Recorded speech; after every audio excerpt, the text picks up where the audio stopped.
Welcome to my views and news. Another video for you with some new stories. Firstly, Shire, a town of Tigray, is again under airstrikes. Shire and its surroundings are being bombarded by Ethiopian Air Force for several days. Secondly, EU has announced that it is going to table a resolution at UN Human Rights Council to extend the mandate of UN Inquiry Commission on Ethiopia. Thirdly, Oromo Liberation Army has taken control of a town in Horo Gudurru, Valaga. Pictures of some POWs are also being shared. And lastly, viewers, a human trafficker, a notorious human trafficker from Eritrea has been apprehended once again, and he's been handed over to the Netherlands where he is wanted. Eritrean refugees who flee Eritrea and who want to reach Europe go through lots of difficulties on their way. Some die on their way to Europe. Some are abused physically, emotionally, psychologically abused as well. Firstly, viewers, Shire, a town of Tigray, new airstrikes are being reported on Shire town. We have seen some drone strikes and airstrikes on Shire front in recent days. A few days ago, Edi Dairo was hit. Airstrike on Edi Dairo was carried out by Ethiopian Air Force. Tigray accused Eritrea that Eritrean Air Force was involved in airstrike on Edi Dairo, but Ethiopian government said that its planes carried out airstrike and target was some hideouts, some ammunition depots of Tigray forces in Edi Dairo.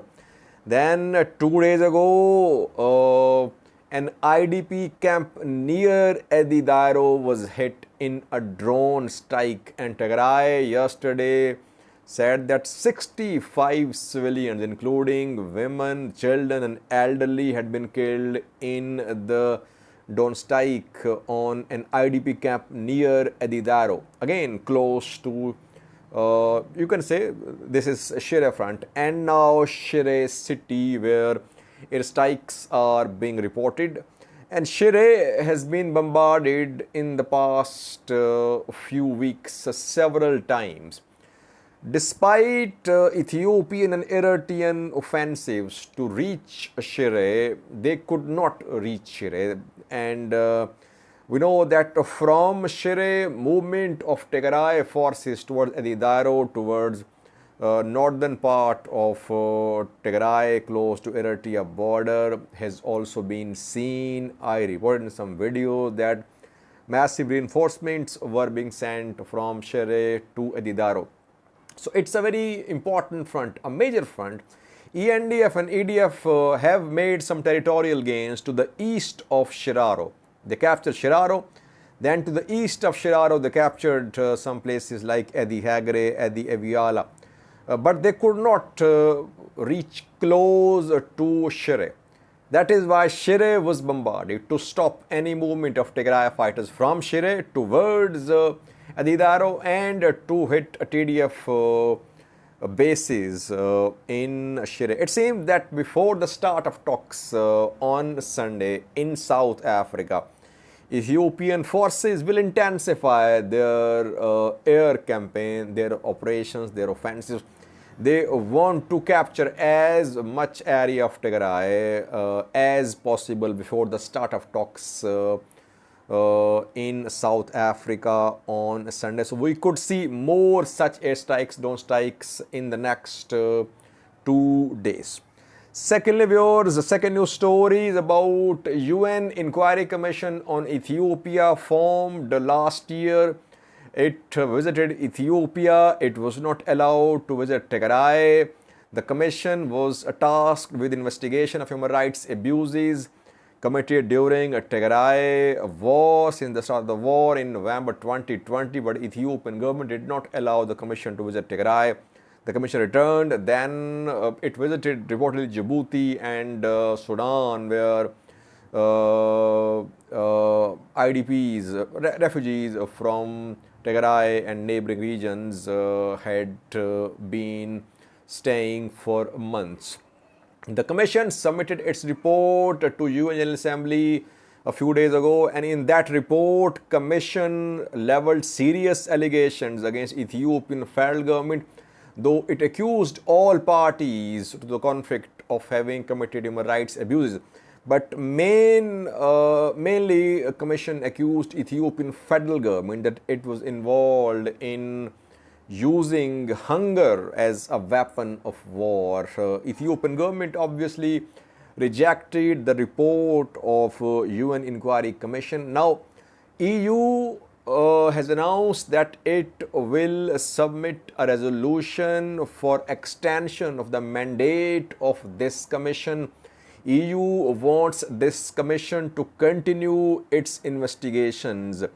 So in coming days, EU countries will submit a resolution. They'll table a resolution at UN Human Rights Council. I think 47 member body, where earlier resolution to form the commission last year was put to vote. African countries, Ethiopia opposed the formation of the commission, but most of European countries, they voted in favor of formation of the commission. Commission was formed. Now, once again, it seems that EU will request extension of mandate of the commission. They'll be voting, and we could see extension of mandate if EU countries have majority at UN Human Rights Council. But will there be some action as well? I mean, if this commission is confirming that human rights abuses have been committed in Ethiopia, just pointing out is not the solution. Will there be accountability? Who will ensure accountability? Will this report be submitted to some international court, international criminal court for further proceedings? Or will the commission, will UN Human Rights Council keep on relying on the action taken by Ethiopian federal government and Tigray regional government? So, investigation is not enough.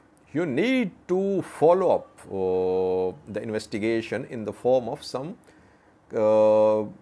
tangible, solid measures of accountability which have not been seen so far. Thirdly, viewers, Oromo Liberation Army has taken control of a town in Horo Gudurru, Vallega. OLA's stronghold is Vallega, Western Oromia. Here on daily basis, we see pictures, videos of OLA for some different towns of Western Oromia. This time, Jardiga, Jarti is in Horo Gudurru, where OLA fighters have been seen. Vallega zone, Horo Gudurru, Jardiga, Jarti is the name of the place. You can see some pictures on your screen. Secondly, in West Shiva as well, in Adabarga, OLA has shown some fighters, some soldiers of Oromia regional government who have been taken prisoner by Oromo Liberation Army after ENDF's withdrawal, ENDF's relocation from Oromia to northern Ethiopia. We are seeing that OLA is stepping up its attacks. Its territorial gains are being seen on daily basis. But still, OLA is far away from reaching Addis Ababa, which is OLA's stated objective. Reportedly, recruitments are underway, regrouping is underway. OLA is waiting for the right time to strike a decisive blow to government forces. Lastly, viewers, an Eritrean human trafficker has been handed over by Ethiopia to the Netherlands. He was wanted in the Netherlands for years.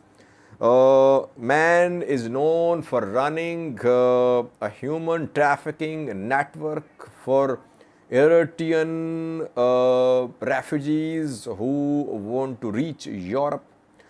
Kidane Zacharias is the name of this human trafficker. He remained in prison in Ethiopia. Then he managed to flee.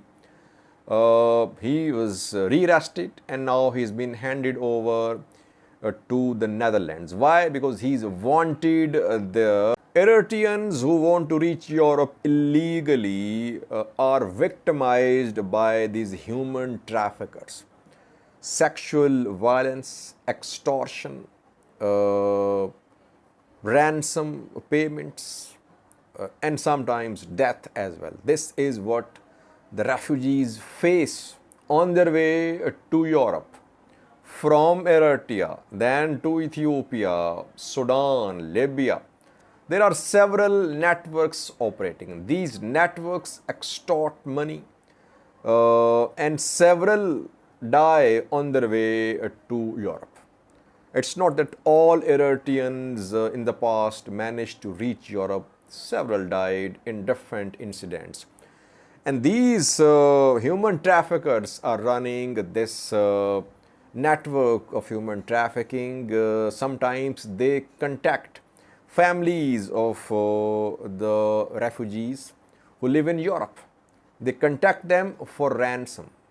And that is why this man is demanded in the Netherlands, because reportedly this network has been extorting money from the people in Netherlands and some other offenses as well committed by Kidane Zacharias. Reportedly he is one of the main human traffickers in this region.